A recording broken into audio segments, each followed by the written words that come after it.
మనం ఈరోజు చాలా ముఖ్యమైన విషయం గురించి మాట్లాడుకుందాం. మీకు ఒక్క విషయం చెప్పండి. మనం రోజూ ఏం చేస్తున్నాం? ఉదయం లేస్తాం, పని చేస్తాం, తింటాం, నిద్రపోతాం. మళ్ళీ అదే రొటీన్. కానీ ఎప్పుడైనా ఆలోచించారా ఈ జీవితానికి అర్థం ఏమిటి అని? గీతాసారం చదివితే ఒక్క విషయం అర్థమవుతుంది. కృష్ణ చైతన్యం లేకపోతే ఏమవుతుంది? మన గ్రంథం చాలా స్పష్టంగా చెప్తోంది. కృష్ణ చైతన్యం లేని వ్యక్తి ఇంద్రియాల వెంట పరుగులు పెడతాడు. అంటే ఏమిటంటే, మనం కళ్ళతో అందమైనది చూస్తాం, అది కావాలనుకుంటాం. చెవులతో మంచి శబ్దాలు వింటాం, అవి కావాలనుకుంటాం. నాలుకకు రుచి తెలుసుకుంటాం, మరింత కావాలనుకుంటాం. ఇలా ఒక కోరిక తీరగానే మరో కోరిక వస్తుంది, అది తీరగానే ఇంకొకటి వస్తుంది. ఇది అయిపోదు. ఇదొక బావిలో పడినట్టే. ఒక గోడ పట్టుకుంటాం, జారిపోతాం.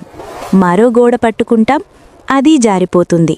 చివరకు అలసిపోతాం, కానీ బయటపడలేం. అయితే ఏం చెయ్యాలి? గ్రంథం చెప్తోంది, ఇంద్రియాలను వదిలేయమని కాదు, వాటిని సరైన దిశలో వినియోగించమని. శ్రీకృష్ణ భగవానుని సేవలో మన ఇంద్రియాలను వాడినప్పుడు అవి మనలను బంధించవు, బదులుగా మనలను ముక్తివైపు నడిపిస్తాయి. కళ్ళు ఉన్నాయా? భగవంతుణ్ణి చూడడానికి వాడు. చెవులున్నాయా? భజనలు వినడానికి వాడు. నాలుక ఉందా? హరినామం జపించడానికి వాడు. చేతులున్నాయా? భగవంతుని సేవకు వాడు. చూశారా? అవే ఇంద్రియాలు. కాని దిశ మారింది, జీవితమే మారిపోతుంది. పరమశివుడి కథ చెప్తాను, వినండి. పరమశివుడు తీవ్రమైన ధ్యానంలో ఉన్నాడు.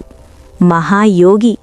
ఈ ప్రపంచంలో అతనికంటే గొప్ప తపస్వి ఎవరూ లేరు. కాని పార్వతీదేవి ఇంద్రియ భోగం కోసం అతనిని చలింపజేసింది. ఇది చదివినప్పుడు ఒళ్ళు గగుర్పుడుస్తుంది కదా. మహాయోగీశ్వరుడైన శివుడే ఈ మాయకు లోనవుతాడంటే మనం సాధారణ మానవులం. మనకెంత కష్టమో అర్థమవుతోంది కదా. కాని నిరాశపడకండి, ఎందుకంటే భక్తుడు ఎప్పుడూ గెలుస్తాడు. హరిదాసు అనే యువ భక్తుడున్నాడు. మాయాదేవి స్వయంగా వచ్చి అతనిని పరీక్షించింది. కాని శ్రీకృష్ణ భగవానుని పట్ల అతనికి గల అచంచలమైన భక్తి వల్ల ఆ పరీక్షలో అతడు సులభంగా గెలిచాడు.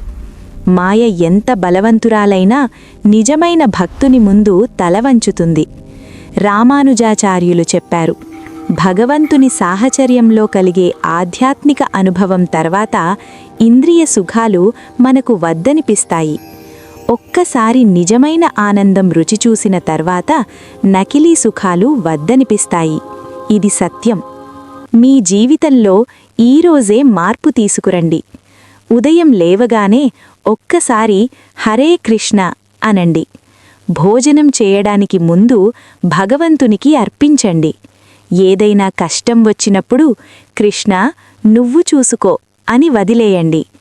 రాత్రి పడుకోవడానికి ముందు ఒక్క నిమిషం భగవంతుని గురించి ఆలోచించండి.